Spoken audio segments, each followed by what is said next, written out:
Hello and welcome to Full Disclosure, a podcast project conceived entirely to let me spend more time with interesting people than I would ever get on the radio. And this week's guest fits very squarely into that category. Julie Hesmondhalgh, welcome. Thank you, James. It's lovely to see you. Are you a her-off the telly actor, or are you someone that people automatically say, I did automatically associate you with one role or not? Because most recently, Happy Valley, Broadchurch, and the absolute slam dunk hit of the last 12 months by a country mile, Mr. Bates versus the Post Office, in which you played Mrs. Bates, yes, of course. But I suspect that it is one character with which you're still most associated. Yeah. Hayley from Coronation Street. In fact, I think I had about 6 weeks after Mr. Bates versus the Post Office aired, where people were talking to me about that exclusively, and it was absolutely wonderful. So I'd be in the supermarket and people would come up to me and they'd be like, the Post Office scandal, and they'd want to talk to me about not just the drama but the actual scandal of it, which was just wonderful. And I thought, right, I've finally done it. I've shaken off the red anorak of Hayley forever. And then literally 6 weeks afterwards I went back to tide came back in again. Hayley, where's Roy? We'll get on to why you were such a good fit for the Post Office drama, for Mr. Bates versus the Post Office, a little later. But we will begin at the beginning, which is in Accrington in 1970, known chiefly to middle-class Southerners like me for the milk advert, really, wasn't it? Which is something you've heard about 10 million times. It's got an amazing shelf life. That it's extraordinary. But you've described your upbringing in I've always thought rather lovely terms. It's always sounded like a very nice childhood that you had. Yeah, it was a really lovely childhood, and I had an extremely loving mum and dad, and a dad that was that sort of was placed quite outside the standard working class dad mould, I think. He was a little bit older. He had a very tragic childhood himself. His mum died shortly after he was born. Right. His own dad took his own life when my dad was 16. He was an only child. Crikey. And then his stepmum disowned him and threw him out of the house, and so some kind aunties took him in. So he was also forced to leave school at 13 because his stepbrother didn't pass his 11 plus, and my dad did. So he had a thwarted education. And after he died in 2013, I found, my mum dug out an electric blanket box, television and radio interference free, it says on it, full of old diaries and notebooks. Absolutely fantastic. It's a beautiful thing. Full of old diaries and notebooks, stretching right back to the 1940s that my dad had written, with pieces of writing and poetry and kind of manifestos about how he wanted to live his life and the kind of man he wanted to be. And I took this box up to the Lake District just after I'd finished filming my last scenes on Coronation Street, which was nearly a year after he'd passed away, but I hadn't had time to properly do that. And really then I got the full understanding of what an extraordinary person he was and what an extraordinary childhood he and my mum had given to me and my brother, against all the odds, really. Because we did grow up in a house that valued words. We grew up in a house that was religious, but not in a punitive way. We lived in a house that was full of compassion and old-fashioned socialism, I suppose you'd say, and linked to your Baptist faith, probably. That kind of melding politics and religion. I think so, and I think that, like Jeanette Winterson, another Accringtonian, slightly less happy experiences in her childhood. Very much so, and very and less happy experiences of being brought up religious as well. Yes. But she does. She has always said that she feels like her evangelistic streak now, although it's not attached to religion, comes from that. And I think that I have a certain element of that as well. But so my mum and dad were incredible people. They were office workers in factories, and they had a football pools round on a Thursday night, which was just such a part of our childhood, so that they could pay for us to have a car and trips to Blackpool, whatever. And they were very, very hands-off in terms of letting me and my brother live our own lives. I mean, my mum more than my dad, actually, because all my dad wanted ever for us was security. Right, because he'd had so little himself. Yeah, he just wanted us to be bank managers. You don't need to be a psychologist to work that out, do you? Absolutely. Really? Do you think, and forgive me if I pry unduly, but do you think that when he passed, he would have felt that he had succeeded in becoming the man that he wanted to be? No, because he was an incredibly humble man, and he was very self-critical.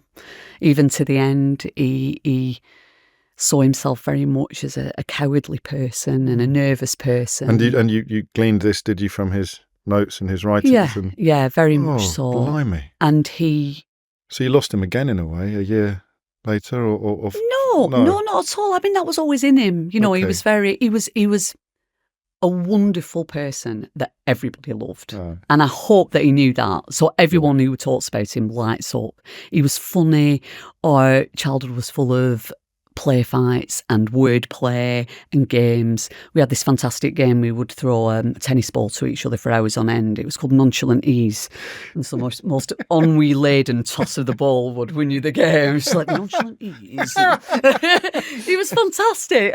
But he did suffer with what would be then described as his nerves. Yes, okay. So he had an episode when I was very little where he suffered a very dark period. But I think that informs the way that you live the rest of your life if you pass through that, Of course it does. Of course, it's rejection, isn't it? And you fear rejection around every corner, I imagine. And there's not a lot anyone else can do to reassure you that there won't be. So that's why he wanted you to be a bank manager. Yes. And then my brother got into Oxford. He got into Oxford when he was 18 to read English.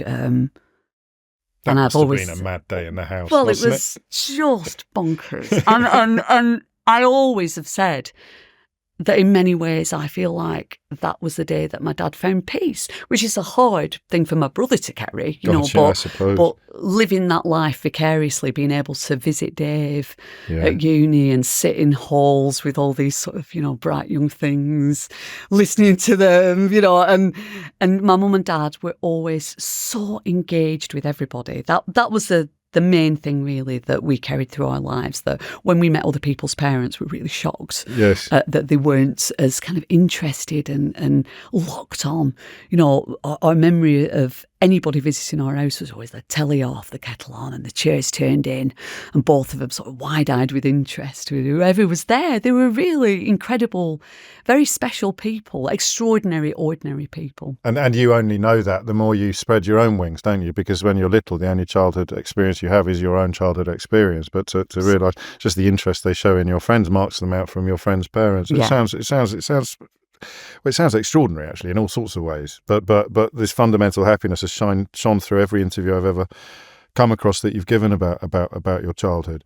What were you like at school? What were you like at school? Well, I was a second child, 7 years younger, a girl. It's a big old gap, that, isn't it? Really, it is. But it also means that Dave can look after you, and you're not competing with him. No, absolutely. And I mean, it was really hard for him because I came all singing, all dancing, during concerts. And it's like, yeah.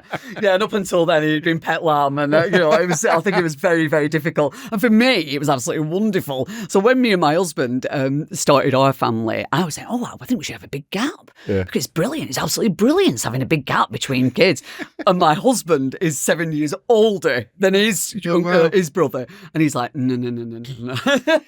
That is not an easy life. It's always like, take your brother with you. Take your brother. So for me, it was like having three really brilliant, engaged adults around me all the time, pouring attention on me. So, built-in audience. Yeah, built-in audience. And my brother was like punk, and he used to like come into my bedroom at night and teach me about history and politics. And he's the one who encouraged me to go to drama school. I've got so much to thank my brother for. It's already occurred to me that you picked a career about as far away from security as would have been humanly possible, didn't you?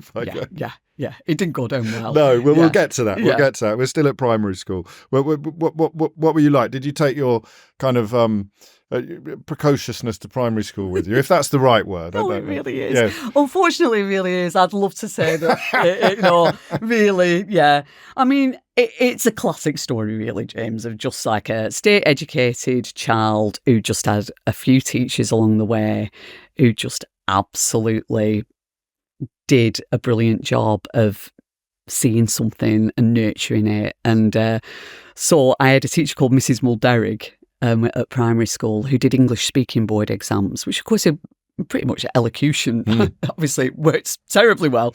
But really it was about public speaking, it was about expressing yourself, communication, all those things that obviously are being cut back more and more in state schools. Yeah, well, you don't need them, do you, if you're not from a privileged background? Absolutely. Absolutely. It's hard not to feel that there's conspiracy in that, isn't Yes. it? But yeah, and I think she started me on that path, really, and then different teachers along the way. I mean, at secondary school, we had a teacher called Mr. Walmsley who was writing like historical epics in rhyming couplets.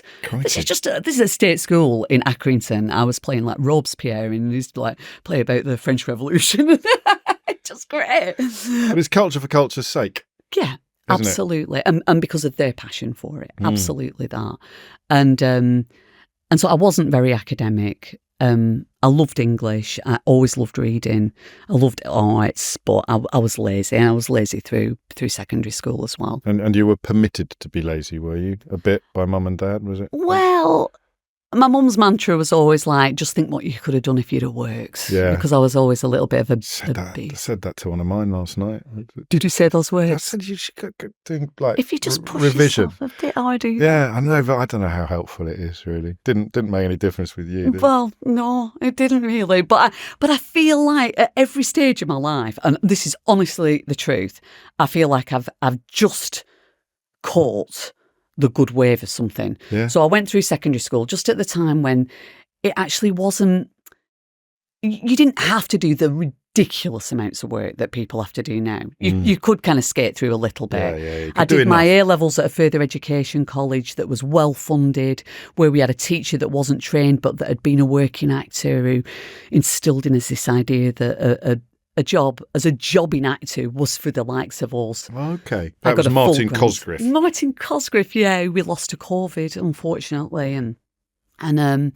And then I went to drama school and got a full local authority grant. So back on the end of that, and they were similar ages, and you're right, there was that sort of tail end of everything. Stuff that we took for granted. And you speak to students now and they don't even realise. So there was that brief period of anger when tuition fees were taken away or when local authority grants were taken away. But you only have to sit still for 5 to 10 years, and the next generation coming up don't know that they could have had it because it was never an option for them. Yes, exactly. Yeah. It's very hard to break through that sometimes. It can be quite depressing. And also the incremental way that changes happen, because we always think, don't we? I think that people think that the NHS will never be taken away from us because they can't envisage a day when they turn up and, it's just got like a big sort of like, a barrier across it saying it closed. Yeah, sorry. And it doesn't work like that. It's just like incrementally we lose different procedures to private and that's how they've done it with a lot of the rights. And I remember when the government brought in much more punitive measures against benefits and claiming housing benefit. And so when I left my very posh drama school, I lived in London and I was able to do that purely because of the benefit system. Could live on income support, couldn't you? Yeah, and housing benefit, and all of us did. Yeah. And we built a theatre and we put on plays there and I got this like incredible apprenticeship from that. And it's more sort of well documented with musicians, I think, that a lot of great musicians just had those like couple of years of just like on the dole, like messing around with their mates, playing music, writing stuff, and then become hugely successful music stars later. And again, we're ending up with a system that cuts out that little bit. And it's almost as important as the further education, higher education stuff, really. A tweet this week from a Conservative MP saying that arts degrees are a waste of time because he'd seen some sort of graph that showed how much money they're likely to lead to in terms of earnings. And you sort of thought, I wonder if you chose your wife like that. I mean, the value of culture or love or whatever, you can't put a price on it. And yet, also it's absolutely false. Of course I mean, one of the only burgeoning industries in this country is cultural industries. Exactly. And it brings in, over $1 billion in economy. We every export year. it as well. We Yes, export it as and well. that's, yeah. So you had the bug then, Robespierre at school. Do you remember? I mean, was that a very natural progression? Would it be we're doing a play and your hand would have been flown up into the air like that? Was Yeah, it? I always loved it. I always loved doing it for sure, and I loved writing as well. I was always in our local paper, like writing poems and stuff. And like, I tried to set up a young people's page in my teens, and I wrote to the Accrington Observer and said, like, I'm a young person. I'm really cool. I really wasn't, and I just think that I could like run a young people's page and it'd be really what I'm doing. And they let me do it for 1 week, and I just I did like a little fashion column and an interview with my friend who wanted to be a model. It was absolutely awful. That was the end of my journalism. That was your journal. That was it. That was my journalism. Yeah, but I'd have a poem in like on a regular basis, and I was a real spocky little kid and teenager. But I was also incredibly socially conscious. I always felt like it wasn't really a career for me because it wasn't serious enough. And So earnest then. Very earnest. Where did that come from? Yeah. The church, maybe? Would it have? You felt you had to do something of more value? Well, weirdly, I feel a little bit, yeah. But also weirdly, I think it might have been my brother, and I was really wrong. It was a wrong assumption because my brother was so politically active. Right. I thought that he would think it was frivolous. Oh, okay. And actually, he didn't at all. He said to me, "Do not be a social worker. You're from Accrington. Anybody can do that. Go and be an actor. You've got the opportunity to do it. Go and do something extraordinary with your life." And he was the one. And that's all the permission I needed. Big Brother Dave. So this ambition crystallised when you were at Accrington and Rossendale College under the tutelage of Martin Cosgrave. How did you tell Mum and Dad? Well, I think they knew it already in that way. Yeah. Yeah, they were kind of, and then I think they thought, well, we'll let her audition for drama schools and she probably won't get in. And it'll be fine. And she'll carry on doing like Accrington Amateurs and Oswald Twistle Players, and that'll be fine. And that would have been fine. Oswald Twistle Players, yeah. And I think that my mum always had a real handle on it. My mum's motto was always like, you don't have kids to live your life for you. Just let them go and do what they need to do. Yeah. But obviously, for reasons we've already discussed, my dad was much more nervous about that. And I think he thought I wouldn't last a term, that I wouldn't be able to be away and looking after myself. And there was some truth in that, to be honest with you. But I did last. And I was very, very fortunate, actually, to get the grants, which also paid my rent, not just my fees, but my rent. And it was unbelievable. Yeah. And also LAMDA, in the posh drama school I went to, although it was a real mix of people that were there, and I was rubbing shoulders with people from Eton and Harrow for the first time, and it was a complete culture shock. Because I hadn't really thought of myself as working class until I left Because home. Everyone that you knew spoke like you. Exactly. We were all kind of the same. And, and actually I thought we were quite posh, because we had a car. And your mum and dad worked in the office, not the factory. Exactly. Well, you were. I mean, everything's relative, isn't it? Yeah, completely. And it's my brother again that was, because he'd already done Oxford, had said to me, look, be ready. You've got a real sense of yourself as a woman and a feminist. Do you ever think about being working class? And I was a bit like, well, I've got a fridge. I mean, we're not chimney sweeps. But yeah, and as soon as I got there, I was like, oh, yes, yeah. And then, of course, I became chippy and annoying. Well, what are we talking about, Julie? What sort of things did you encounter that took you by surprise, or that you would use to sort of... Well, I suppose just the way that people had lived, Right. Just the extraordinary houses that people lived in, because a lot of people lived in Kensington and around that area, Which is where the school is. Yeah, exactly. And but we were very lucky because LAMDA at that time was being run by sort of very much the angry young men period Royal Court alumni. Right. Yes. So there were quite a lot of Northerners, and there were 5 of us from Accrington at LAMDA while I was there. Were there really? Yeah. We outnumbered Etonians 5-1. That's not bad, is it? Yeah, it's pretty amazing. What do you mean by chippy? Tell me how your chippiness manifested itself. Oh, well, I think I just got... I mean, I was 18. I was too young, and I think I just...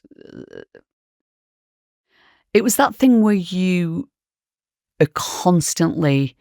You want to belong very badly, but you also want to state your claim on who you are and where you're from. And I think it can be really tedious for people when you're constantly playing that card.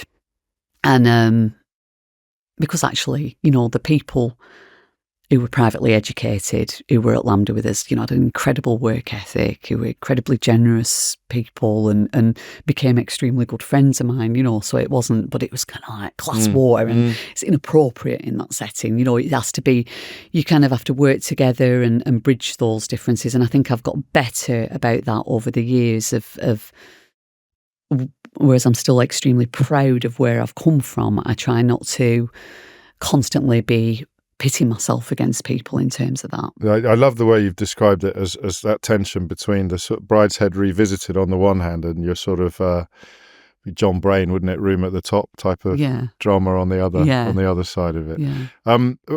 How did you sort of cut your teeth there? What sort of roles were you keen to get? What sort of roles did you get?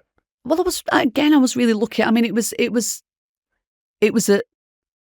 the end of the 80s, and obviously drama schools, even though full local authority grants were available, were still very heavily male, heavily white, entirely non-disabled. It was a very different sort of picture.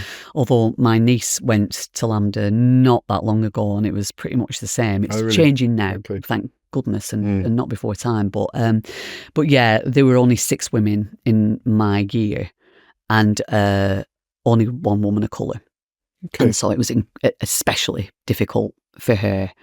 And, she was really up against it there. And at that time, there was very much a movement to get you to get rid of your accent, to thinkers of... Still? Back then. Right, come back round again then, had it? Because you had that period where people like Albert Finney were allowed... Yeah, they were, but it was still knocked out of them. And they could do RP when they had to. They could turn it on. Yeah, and there was one term when I was told, well, you should go on this Christmas and speak in RP so it becomes natural to you. And I was a little bit like, I don't think you understand. That's not going to be happening. I will get murdered. I will be beaten in the streets. But, and also, it just felt... It's very interesting because this has come up even this week for me. Go on. That this accent comes with so much, it is so me, and it is also so class ridden, so even though I live a very middle-class life now, really, I am still cast as working class because of this voice. It still comes with a lot of assumptions and expectations. And also me and another actor that I'm working with at the moment, we're saying we've been asked to do our own accent in this role rather than the accents of the characters that we were going to play. And I really, really pushed against it because sometimes it doesn't feel like you're acting when you're acting in this accent because it never feels like a neutral. Whereas RP, received pronunciation, posh, is always seen as the neutral. So I don't think there's any actor who speaks with RP. No. Who would do a part and go like, oh, I don't feel like I'm acting because I'm doing it in my own voice. I need to find a different. I need to find a different way of speaking. It's like it's very much because you're trying to find a person, and if that person sounds exactly like you, you're thinking, well, that's not a new person. And I get it. I kind of get it. But if you don't have my accent, I don't think you feel like it. It's still seen as neutral, and even within casting, there is a definite idea about what a certain accent denotes. So I mean, famously, people have gone up for parts as lawyers and have an accent like this and are asked, oh, well, I think you should do it in RP. Like, well, actually, people with accents like this are doctors and lawyers and all those lawyers things. In Lancashire. Yeah, exactly. And it's worse if you're a Scouser or from West Country. You haven't got a chance. Yeah, or Brummie as well. It's mad, isn't it, actually, thinking about the sort of class connotations of regional accents even now. It's because of schools like mine. It's because if you went to a school like mine, you could be from Kidderminster, but you sound just like the bloke who was living round the corner from Lambda in Kensington. Once you spent 5 or 6 years in that system, and you don't even know that you're part of it until. And does it happen just naturally? Does it happen over time? I tell you what, that's a brilliant question, Julie, because I did that mad little period where I started trying to sound like the missing Mitchell brother after I left public school. And everyone catches you doing it. Yeah. The Guy Ritchie kind of became a bit of a byword for Mockney. Yeah. So that was conscious, but the accent I was trying to disguise wasn't conscious. That was just how my voice developed at private school. Because of the company you were keeping. Yeah, but I hear people like Jacob Rees-Mogg talk, and I think he must have made a conscious effort to sound like that at some point, because nobody has ever, even the Queen, didn't live in a world where everybody sounded like that, you know. So I think, and there's a couple of other people I know, not so much in the public eye, where I think you have chosen to try to sound different, but you have chosen to try to sound the same. So it's conscious in your case. You say, I don't want to try to sound different, which means you are conscious of trying to sound the same, of keeping I suppose so, but it just has never happened. No, you know, exactly, it's just never gone from me. You know, it's I mean, some people in Accrington might think that this accent is not as strong as theirs. So. I wouldn't have mentioned your accent if you hadn't, because it's interesting, isn't it? I'd have thought that would be something you wouldn't want to talk about because it's boring, but actually you've made it very interesting. Thanks for saying that. Well, because you've pointed out that if you, even now with your CV, you go up for a job as a lawyer, someone's going to say, I don't really think that lawyers sound like that, do they? Yeah. It's just, it never goes away, does it? Definitely a thing. Yeah. It never goes away.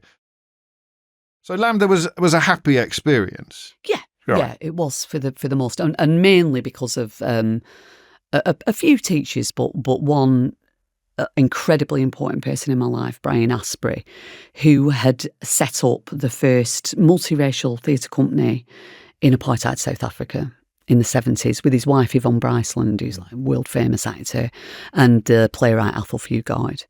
And they'd set up the space in Cape Town at a time when it was illegal for black and white artists to work together, and they were putting on plays at the time of cultural sanctions as well, which is really interesting. So he had a very different take on cultural sanctions because he was wanting to do plays that had something to say about the world and put them on, and they weren't being allowed to be put on because of that. So that was an interesting take on that. Yes.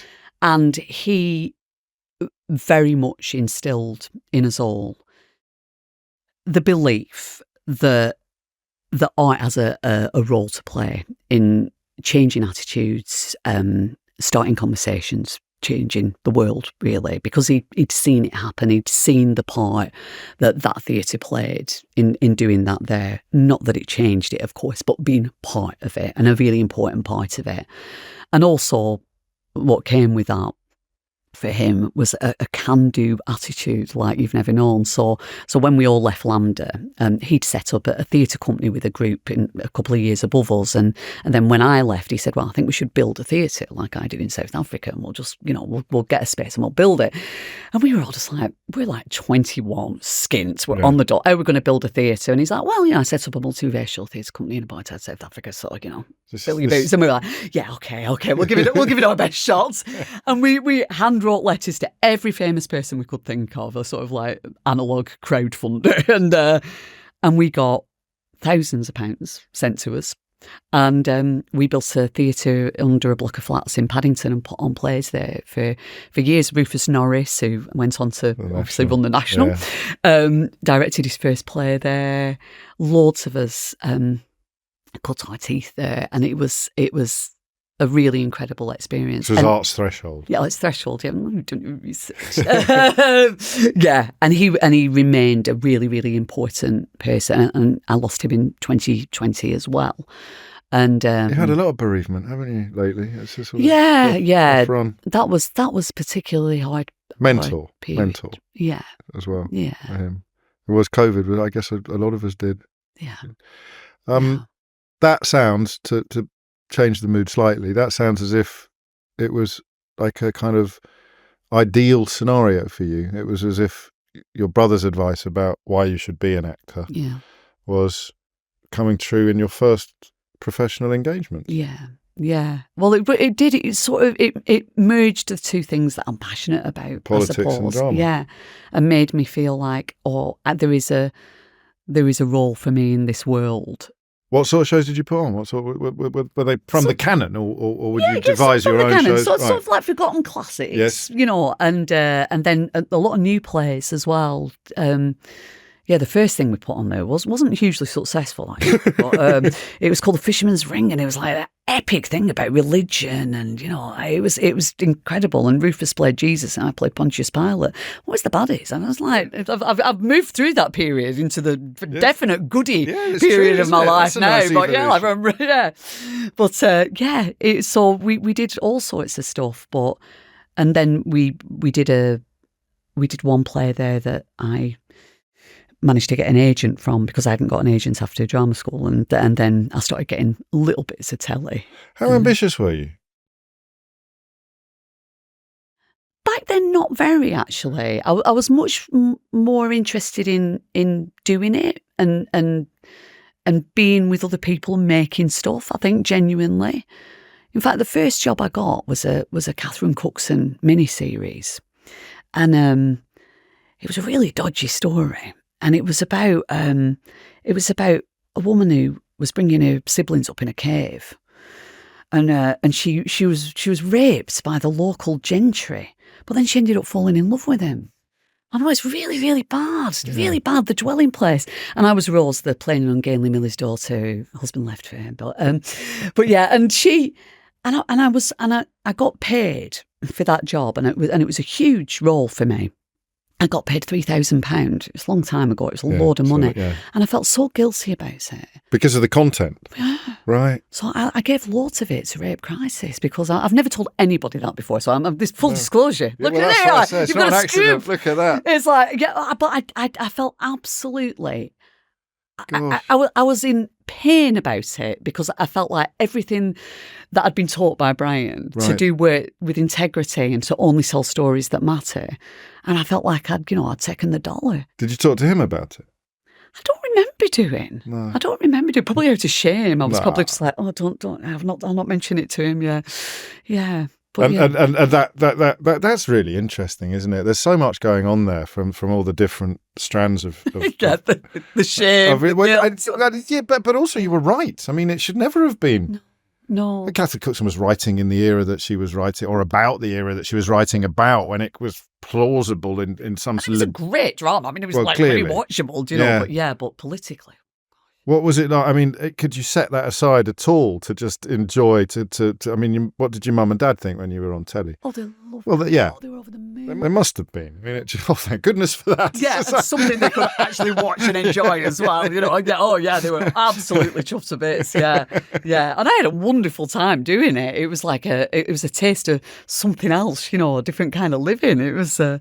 But I take your point. So we were supposed to be talking about ambition. I understand why you've mentioned that, because your ambition clearly wasn't furious. You were on the ball enough to think, well, in an ideal world, I'd like to have been able to have said no to that, but have done something. So you weren't just ticking things off. I mean, did you sort of dream of playing certain roles, or did you have...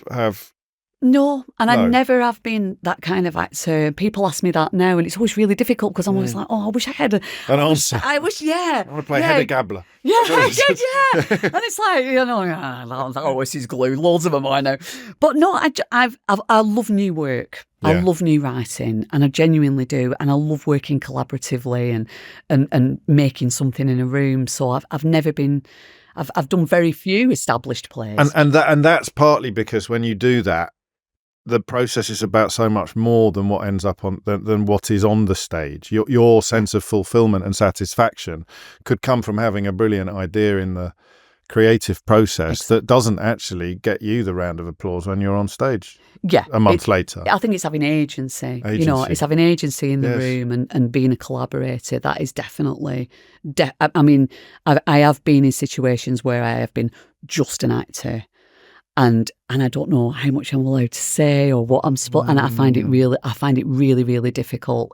That makes perfect sense to me, actually. And it's more than acting in a way, isn't it? It's a teacher at my school said to a lad who wanted to be an actor, she said something like, and I hope this doesn't sound offensive, but she said something like, "You're too bright to do that." And what she meant was, you would need agency in that. Yeah. You would need to, maybe think about directing. But there was this period where you could have it all.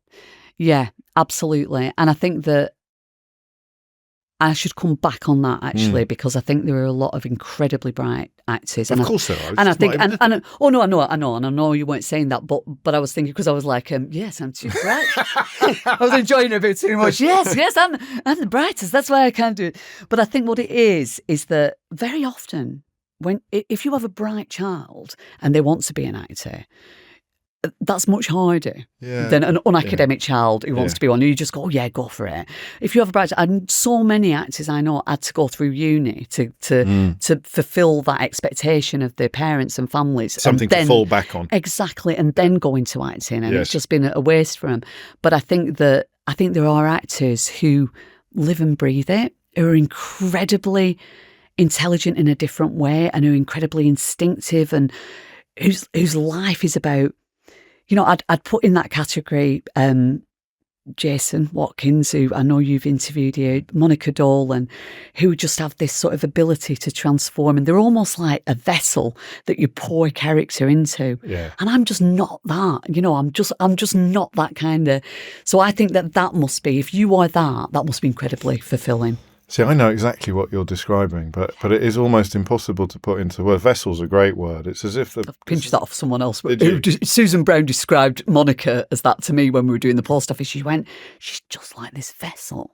And it's not like Monica's not like a big personality, because she is, and she's like absolute. Sure, but there is something. In the moment. Yeah, there's something sort of blurry about her. Oh, that's a great word as well. Yeah, and then when you put a character on it, she suddenly becomes super sharp. I could sit here for an hour now saying names, and then we could talk and we about could talk whether we think they're in that category or not. Yeah. I really could. First time I saw Michael Sheen on stage, when he was still in his around the time you were at drama school, a tiny bit later, he was still in his last term at RADA, and he got cast in When She Danced with Vanessa Redgrave, the Isadora Duncan play. Oh, yeah, I saw that. And it was a beautiful production, wasn't it? And I Yeah. watched that, and I turned to my girlfriend at the time and said, I'm not going to be an actor. I'm not. He's just, because I can't do that thing that you just described. Was that the thing that stopped you? Yeah. I wonder what it's going to be with me. Because I feel like I'm heading there. I went to see Sarah Snook in Dorian Gray, and I was like, there is nothing in me that feels like I could do that. I haven't seen it, Yeah. but I've heard extraordinary things about it. Yeah. Well, you're doing all right.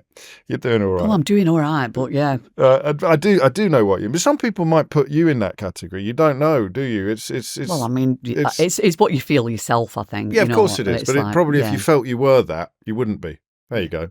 Okay.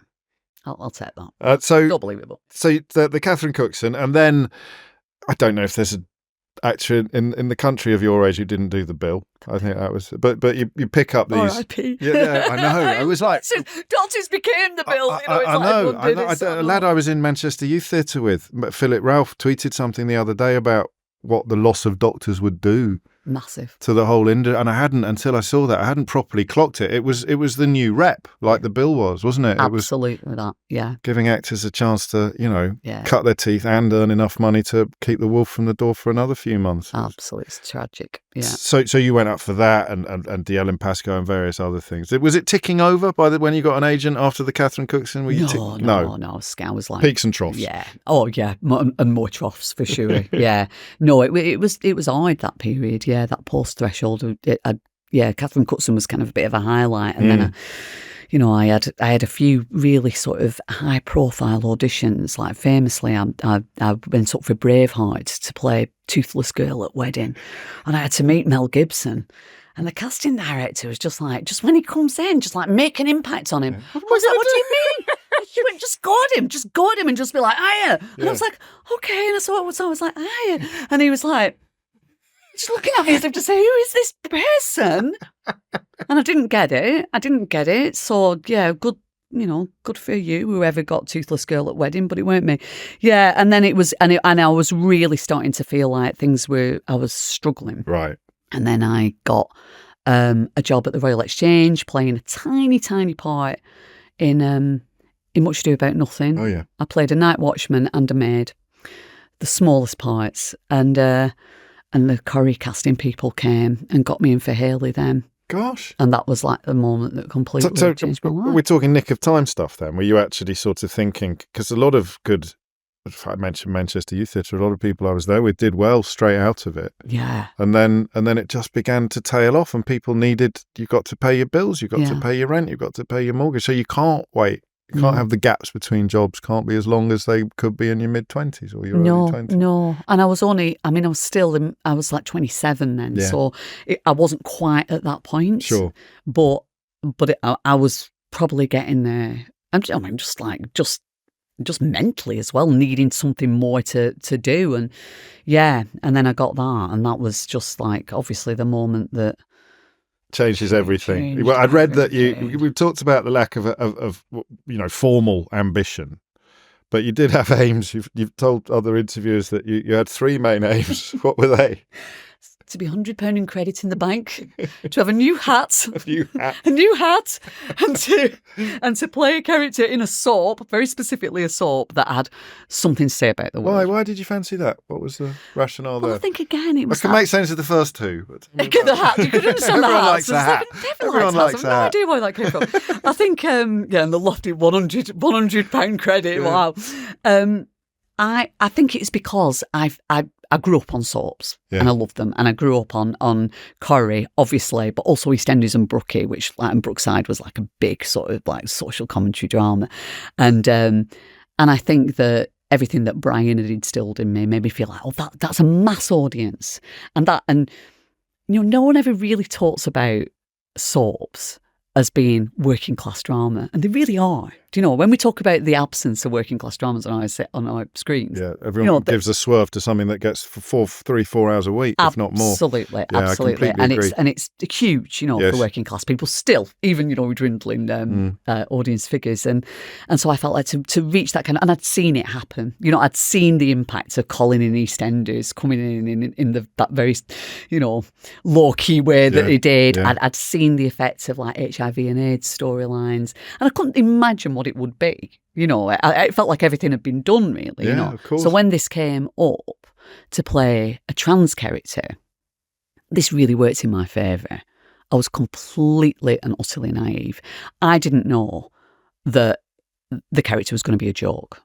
I didn't know that, and it was supposed to be. That was the writer's intention. I found that out much later. What do you mean, a joke? So the character of Roy, who I subsequently married, was a very shy cafe owner. It's implicit that he's a little bit on the spectrum, a bit of an odd character in the parlance of that day, and he was to have a series of dates. He became a really popular character. He was going to have a series of dates.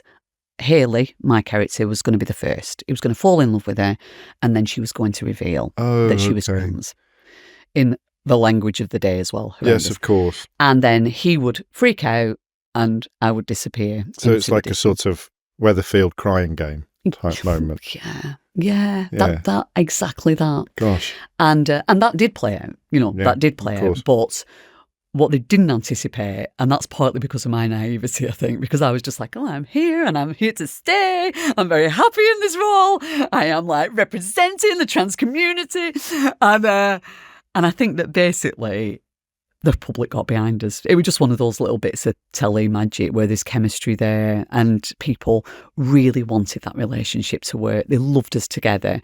And so the writers and producers had to do a bit of an about turn and bring her back. How quickly did you realise that you and David Neilson had something very special? Something that other people might say a bit blurry? I think that I arrived on the first day, and this is going to sound really wanky, but we both had a copy of The Guardian under our arm. Yeah. And I know that's like sounds ridiculous, but there was something of like, okay, I think we're gonna be okay. There's an implicit integrity there. That we weren't going to be treating these characters as jokes. Yeah, ever. I understand. That was and that there's a little bit of shorthand in that. So, and then and when we just started working together, we just loved inventing stuff and finding little things to do, and it just worked, and it was wonderful. And I've said this loads of times, I know, but I knew it was working when I would be in Accrington Asda, and like old ladies would come up and say like, when are you and Roy getting married? And I'd be like, well, we can't, because it was the law said at that time, and they'd just be like, never mind that. And you're like, never mind that. That is that. It's amazing, isn't it? Those 3 words are what you want to hear, aren't they, in terms of any kind of prejudice or... Yes, never mind that. Yeah, never mind that. Is this another thing that you got in on the end of, in the sense that I don't know now whether... 100%. Yeah, because it would have to be a trans actor now. Rightly, I suspect you would probably think... Oh, the world turns, doesn't it? The Catherine Cookson storyline, by the time you did the show, was odd, at the very least. Now, casting a non-trans actor in a trans role would be odd, say the least. It would be absolutely odd. And the amazing thing is that really, I mean, and it wasn't like the trans community were happy that I was playing the role. They had a lot to say about it. They were like, Coronation Street. Yeah, I did eventually. Yes. Yes, there were 3 of them. Form an orderly queue. Yeah, no, I did meet with Press for Change, which was a very vocal group at that time who had their eye on Corrie and were like, this is not a soap that does social issues. Why is this character been introduced? Why is a cisgender person playing it, etc. And to this day, I still think that it was the right choice, not for ridiculous, selfish reasons, but because I feel like it would have been unbearable pressure on a trans actor at that time. Yeah, because the press at that time was just no holds barred in the way they talked about trans people. It's bad now, but it was across the board then. And so I felt like I trusted myself to represent that community and act it with character and in a Corrie way. By the time I left, I didn't leave because of that. That's when the conversation was starting. It's odd, that, isn't it? The timing of it is quite bizarre, actually. And I'm so grateful that it happened when it did, because it would be such an anachronism now, and it would be embarrassing and very difficult to defend now. Yeah, for so many people who aren't engaged in the daily Twitter storms and the conversations about it, Hayley Cropper will always be their first and sometimes only experience of transgenderism. As you say, when you wrote down a few months before getting the role that you wanted to do something of significance, political, meaningful, when you're living Brian Asprey's diktats about being able to change the world. I mean, crikey. I mean, it was like the only thing it could have been, really. And it did change things. It certainly became part of a conversation. We got thanked in Parliament. The Gender Recognition Act, the first iteration of it, happened around that time. And we were credited for helping to change public attitudes around trans people. And on a less sort of profound note, it would also change your life, wouldn't it? Completely changed my life. And then, as I say, when I left, the first telly I did after Corrie was Cucumber, which was Russell T Davies's, unfortunately, it wasn't a big hit. And we all thought we were ready for Hollywood, baby. We were just like, this is the new Queer as Folk. Well, it should have been, shouldn't it? All the ingredients were there. It's just, hey, that's showbiz. Just never know how it's going to be. But they were trying to cast a trans actor for a role in that at the time. And that was my first experience of queerness, really. He was exploring what it is for an older gay man to experience queerness in its like modern sense of like people sleeping with men, women, trans people, non-binary people. It was exhilarating to be part of that story. But they were trying to cast a trans actor and were struggling to find someone. And at that time, I was doing loads of interviews saying like, it would have been absolutely anachronistic for me to still be in the soap. And like Russell said, he was like, shut up. Really find someone, and they did. And that was a brilliant thing. So, Bethany Black played Helen in it and has gone on to do great things. So it again, I was just in the nick of time. Yes. Yeah. And why did you decide to leave? What was it was your decision, wasn't it? It was yeah, and it really was. I know people. No, I know. I'd had enough. I know. People always say no one ever says that they got the call, but I never read reviews, and I left entirely of my own accord. So true. You know enough actors to know. I do. But no, what happened was I took a bit of time off to do a play about Sophie Lancaster, who was the young woman who was, she dressed in a goth-like way. I mean, her mum was never liked calling her a goth, but yeah, and she was murdered in a park in Bacup, really near to where I grew up, by a bunch of lads who kicked her to death. And And Simon Armitage wrote a cycle of poems as if spoken by Sophie. And it was one of those Radio 4 afternoon plays where lorry drivers pull over at the side of the road. It was Simon's poems read by Rachel Austin, interspersed with real interviews with Sylvia Lancaster, Sophie's mum. And then they decided to make a theatre production of that. And so Rachel went on to play it on stage, and I played Sylvia doing her words verbatim. And we did that, with the absolute blessing of Sylvia, who I knew a little bit anyway. And that was another life changer for me. I started to do it. I was absolutely terrified. I'd not been on stage for years. I had no ambition. I mean, I had absolutely zero ambition. I didn't even think of myself as an actor anymore. I thought of myself as Hayley.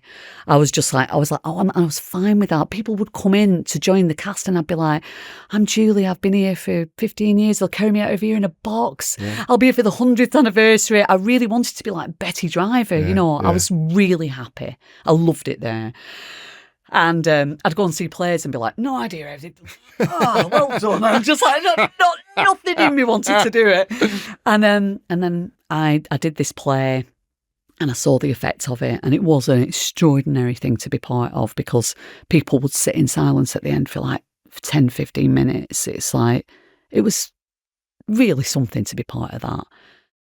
And I realised that I really was ready to start telling other stories. Right. I was like, oh, there's something in me. Yeah, I did fight it. And then I started to sort of voice it to people in my life and just go like, oh, I'm wondering whether maybe I should leave Corrie. And I thought everybody would just be like, are you bonkers? You love it. It's security. You're like in your early 40s now. Never traditionally a great time for female actors. But everybody went, yeah, do it. Even my mum, everybody was so up for it. All my family, all my close friends were like, yeah, it's time you did something else. Come on. So I went and told them, and then they gave me this beautiful exit story, which I owe them everything for, because it launched me into the next period of my life. Yes. In a way that some people don't get that, if you just bundled into the back of a taxi. Because you became very front and centre again with the assisted dying storyline. And it also meant the door is firmly closed as well, which isn't always the case in soaps, is it? And I knew they would have to kill her off. Yeah. Because Roy and Hayley would never split up. No. And he didn't want to leave. So I was like, I knew as soon as I went, and the producer, it was his first day, and he immediately put his head on his desk in despair when I said, and then in true producer style raised it very quickly afterwards and went, we'll have to kill you, don't you? And I was like, oh, yeah, that'll be a good story. You set up your own theatre company as well. Yes, yeah, which seeks to knit together almost all of the things we've been talking about. Yeah, doesn't it? Yep. I co-run it with Bex Harrison, who's a writer, and Grant Archer, who's a visual artist, and we set that up. Well, around the time of the forming of the People's Assembly, really, it was against the politics of austerity in the first instance, and we did our first sort of what we call a scratch night. That's our first experiment in it when the Tory Party conference was in Manchester, because they keep coming to Manchester. They do love it, don't they? They love it up there. And then it was a real success, and we decided to make it a more permanent thing. So we do rapid response evenings, in response to social and political events, which sounds terribly dry. Not to me. But no, fellow politics geek. Yeah. But no, it's been a massive source of joy to me, because it's just been giving people the opportunity to write about stuff that interests them, but also bringing people together. We've created a community in Manchester now. Why is that? I mean, I don't know. I don't want to upset anybody, but why do I think that could only happen in Manchester? The way you describe it, the way the planets align in that city, with the things that you describe. Why do you think that? What is it about? What's in the water? That's it. Part of it is size, and it's a manageable city with a lot of theatres and a lot of art going on there, a lot of culture, and also a city that you can afford to live in, less so these days, but more than London. So artists can live there and not having to do 5 jobs to live, maybe 3, but not 5. So you've got a bit of time to give up your time to do something like this.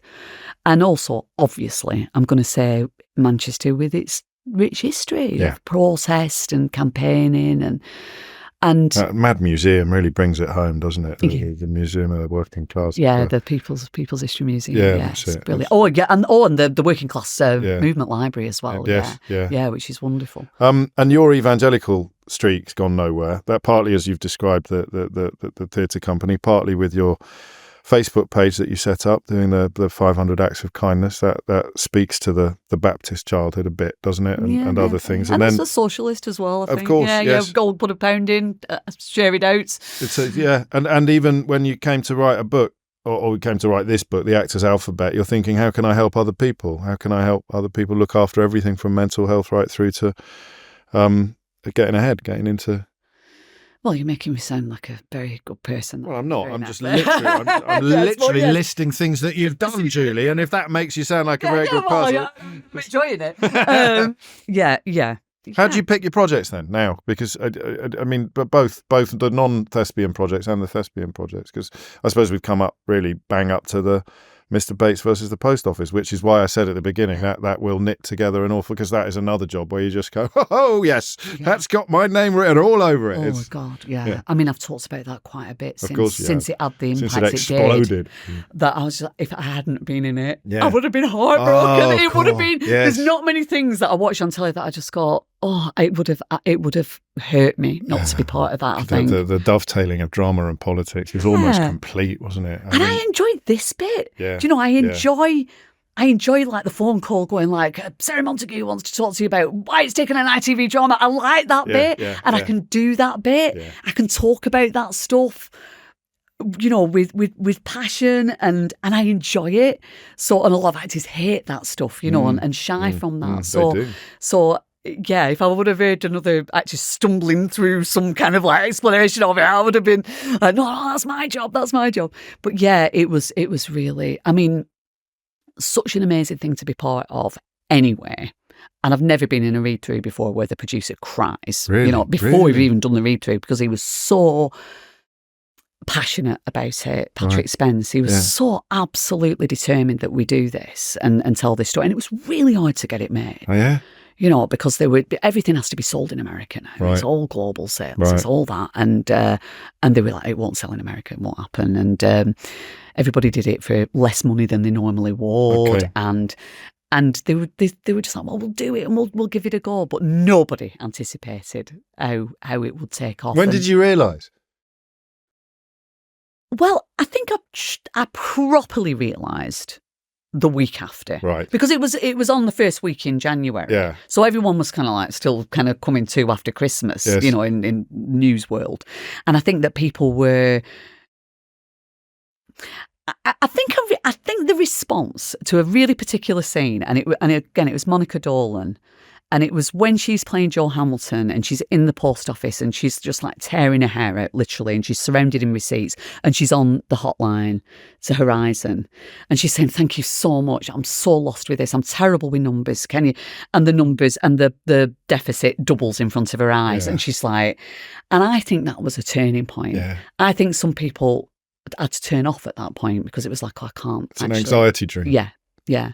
But I think that is when telly is at its best, when you are so in somebody else's shoes that you almost can't look. You know, it's like I can absolutely imagine myself in that moment, and that's what happened. And then the week after, because suddenly it was all over the papers again and everyone was talking about it and everyone was like, why is this taking an ITV drama? Well, of course, as someone who's always believed in power drama, completely believed in it, I was just like, not that I don't believe in journalism, and I think there's been a lot of decrying of journalism in that conversation. Yes. And actually, Private Eye, Computer Weekly, Nick Wallace. Yeah. I mean, there's been a lot of really good journalism around it, but it's been so sporadic. But also, people are very keen to find a reason why they didn't care more. So they're keen to blame the journalists. That's why, actually, you were told but you didn't care more. And the reason you didn't care more is because of the power of bloody drama. It's not, I mean, as you understand, you must have been the least surprised person in the country when it went absolutely. I was really unsurprised. Yeah. I mean, I was surprised at the scale of scale. But not especially the... in the way that we watch telly now. Yes. But it has been amazing to see. I mean, and I was worried that it would die off. You know, I was worried that it would fade away, but the inquiry wouldn't be getting the coverage it's getting. No chance. No, it wouldn't be on telly. They wouldn't be broadcasting it 24/7. I can't say with confidence that we would have been talking about it. So, well, certainly Alan's testimony wouldn't have got the coverage that it's received quite rightly this week. And all that stuff that they said about him behind the scenes.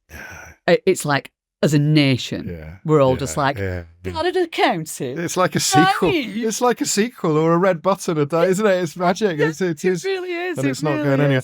And it's an odd question then, forgive me, but how do you, whatever you're doing now, whatever you do next, is, I'm with respect, highly unlikely to reach the parts that reached. I mean, you that's fine, obviously, but it's you know, does it register with you? Do you sort of think, I wonder if another part like... So after Hayley, you must have thought, I wonder if I'll ever do anything that has that level of impact. And you have. Yeah, I did. I never thought that it would. But that doesn't really bother me. Right. Because I feel like I know enough to know that even if it's one person, and this again comes from Brian, you know, at its threshold, I mean, none of us were being paid and we'd have to clean toilets before we went on stage and everything. Sometimes there'd be like 2 people in the audience and there'd be like 7 of us. And he'd be like, okay, you don't have to do it. And everyone would be like, obviously, actually, is so lazy and rubbish. And he'd be like, you could change one of those 2 people's lives tonight. So, okay, we'll do it. And I know that can happen. Sometimes there'll be many, many times when we won't have any idea that somebody has been changed by something we've done. It's just not as public as this, I think. So I'm doing this play at the moment, at Nottingham Playhouse, a new James Graham play about a young man who punched another young man in Nottingham Town Centre in 2011 and killed him. He didn't mean to kill him, but he did. And how he and the victim's parents have engaged in restorative justice and how they've found a way to forgiveness in mum's world, not the dad, but communication and the way that by engaging in him and supporting him, the perpetrator, he's gone on to change his life. And that's such a difficult conversation to have. And it's only really the parents of a victim who could put that message across so beautifully because they are living it. So it's not some sort of lefty liberal bleeding hearts going like, we need to look after, we need to start reforming our criminal justice system. We need to start educating and counselling young men in prison. And, it's like they were shocked that he had been given nothing in prison. No education, no anger management, nothing. And he came out and was lost again. And they said, what are you going to do? Because we don't want your life to be wasted as well. He went back to college, did his GCSEs, did a degree, and now goes around prisons and schools talking to people about violence, toxic masculinity, about the criminal justice system. It's a story. The Forgiveness Project. It's incredible. And so that obviously will be in a theatre. Yeah. And so we'll be talking to people afterwards and there's lots of wraparound around it, and I'm sure. But there might be people in there who will have their opinion completely changed. Yeah. And we'll never know.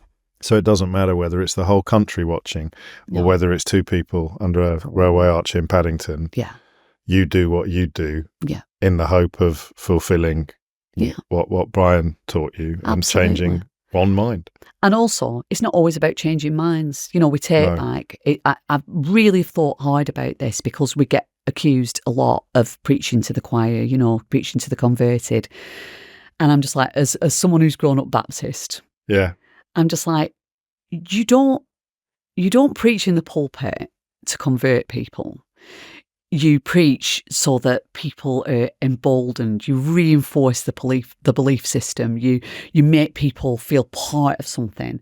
And I feel that's what we do with Take Back. So people, I always say about we did Take Back America on the night of Trump's inauguration. Yeah. And, there's not someone in a MAGA hat going to wander in and just have a what a terrible mistake I've made. Oh, God, this is wow, I never thought of that. 10-minute pithy sketch about, it's about the people in that audience feeling less alone in these very divided It's a top up of it's an emboldenment because there's so much emboldening of the right now. Of course. Everywhere you look, they're being buoyed up and ready for action, and there's so many things you can say to the left to shame them and make them feel naive or middle class, or there's everything you can throw at them, woke. But you just go, oh, I'm not alone in this. Actually, I'm with a group of people who have the same belief system as me. That we are a group of people who can do something about this, maybe, and conversations start then. And I think that too is important. It's not about changing people's minds necessarily. It's about that. So, final question. I think I probably could answer for you, but I won't because we're not on the radio. What do you want to do? What does the future hold for you?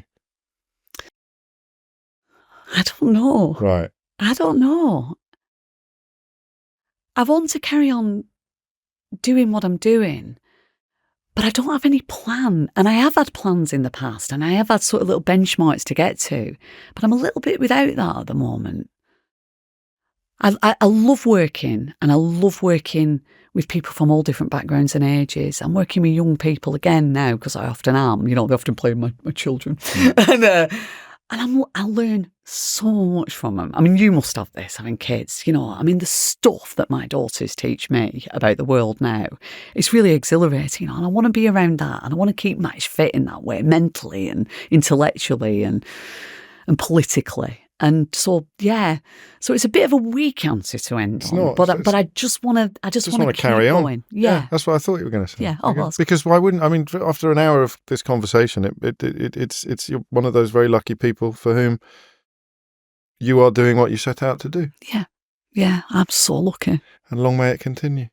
Thank you, James. Julie Hesmondhalgh, thank you. Thanks a lot.